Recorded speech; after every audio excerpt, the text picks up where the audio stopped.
अस्सलाम वालेकुम। कैसे हैं आप सब? अल्लाह आपको सेहत दे, तंदुरुस्ती दे, खुश रखे, आपकी तमाम मुश्किलात हल फरमाए।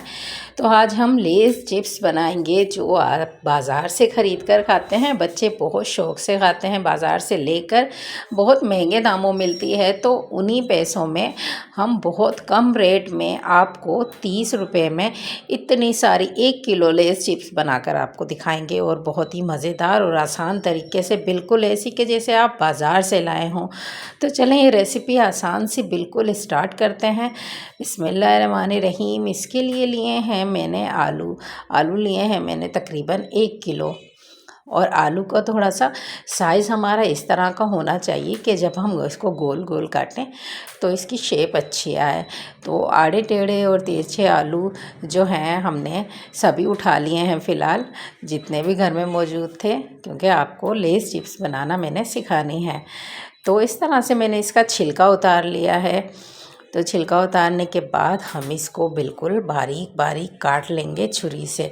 आप चाहें तो मशीन आती है बाज़ार से काटने वाली, वो हर घर में ही तकरीबन मौजूद होती है। उससे बहुत बारीक और बिल्कुल एक साइज़ के जो हैं आलू हमारे कट हो जाते हैं।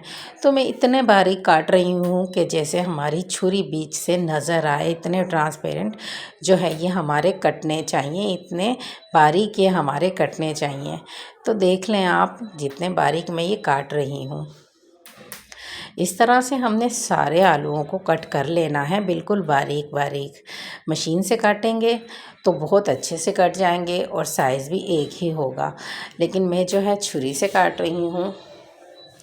तो ये देखें, इस तरह से हमने सारे आलू कट कर लेने हैं।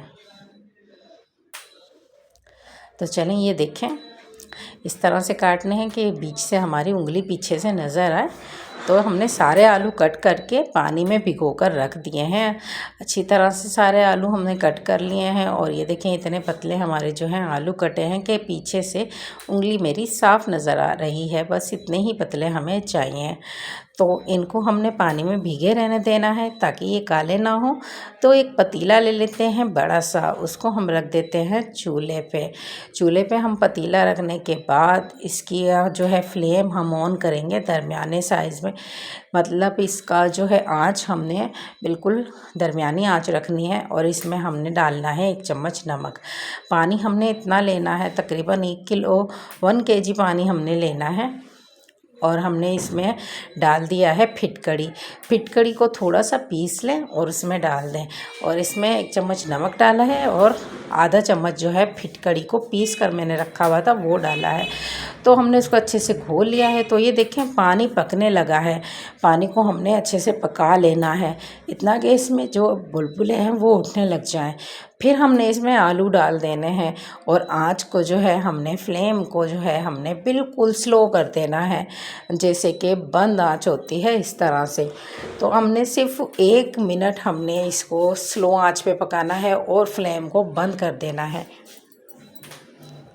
बस जस्ट हमने इसको 1 मिनट पकाया है और फ्लेम को जो है बंद कर दिया है। बस अब हम इसको निकाल लेंगे। ये देखें, इतने हमने पकाने हैं कि जैसे ये थोड़ा सा ट्रांसपेरेंट लगने लग जाए। इतने नहीं पकाने कि ये गलकर टूट जाए। सिर्फ 1 मिनट मैंने जो आपको टाइम बताया है उसी टाइम के लिए हमने इनको पकाना है। तो पहले से आप पानी बॉयल कर लीजिएगा फिर डालिएगा, ताकि जल्दी से हमारे बन जाएं। तो ये देखें मैंने निकाल लिए हैं। अब हमने एक कपड़ा बिछा लिया है धूप में, तेज़ धूप में हमने छत पर एक कपड़ा बिछा लिया है। उस पर हमने इस तरह से सारे आलू जो है एक एक करके फैला देने हैं धूप में। इनको तकरीबन 1 घंटे 2 घंटे की धूप काफ़ी रहेगी, वरना तो आप जितनी देर तक आप लोगों की धूप हो तब तक आप इसको सुखा सकते हैं। तो ये देखें सूख गए हैं हमारे आलू, और अच्छे से जो हैं कड़क हो गए हैं। तो जब तक ये इस तरह ना हो तब तक आप लोगों ने इसको धूप से और हटाना नहीं है। तो ये देखें, बस इतने ही हमने इनको सुखाने थे, और ये मैंने उठाकर प्लेट में ले आई हूँ सूखने के बाद। अब हमने ऑयल गरम कर लेना है एक कढ़ाई में। एक कढ़ाई में ऑयल गरम करना है, फिर हमने चेक करना है, हल्की आंच पर हमने ऑयल गरम करना है, बहुत तेज़ गरम नहीं करना है वरना ये इस तरह से जल जाएंगे। देखें ये मेरा थोड़ा सा जल गया है। तो हमने अब इसको जो तेल को थोड़ा ठंडा करना है, इससे थोड़ा ठंडा करना है जितना कि हमने अभी डाला है और जल गया। तो हमने इसको थोड़ा सा ठंडा कर लिया है। आँच हमने बिल्कुल स्लो की है और जल्दी से डालनी है और जल्दी से ही निकाल लेनी है। तो ये देखें टाइम नहीं था मेरे पास, मैंने जल्दी से डालकर फ़ौरन से निकाली हैं। कुछ तो खड़े खड़े मेरे बच्चे खा गए हैं और ये देखें मज़ेदार सी काफ़ी सारी मेरी जल गई हैं, क्योंकि मेरे साथ मेरे बच्चे खड़े हुए थे तो जल गई थी। तो जो सही हैं वो मैं आपको दिखा रही हूँ। तो ये देखें इतनी अच्छी, इतनी क्रिस्पी, इतनी कड़क ये बनकर तैयार हुई हैं। बिल्कुल ऐसे लग रहा है जैसे हमने बाज़ार से ख़रीदी हैं। तो इस तरह से आप लोग भी घर पे इसको बनाकर ट्राई कर सकते हैं, बिल्कुल लेस बन जाएगी। और इस पर चाट मसाला मैंने थोड़ा सा डाल दिया है। चाट मसाला डालें या इसको वैसे ही खाएं, बहुत मज़ेदार बनकर तैयार होती हैं। तो रेसिपी पसंद आई हो तो प्लीज़ चैनल को सब्सक्राइब कीजिएगा, लाइक कीजिएगा, शेयर कीजिएगा। दुआ में मुझे याद रखिएगा। मुझे दें इजाज़त। अल्लाह हाफिज़।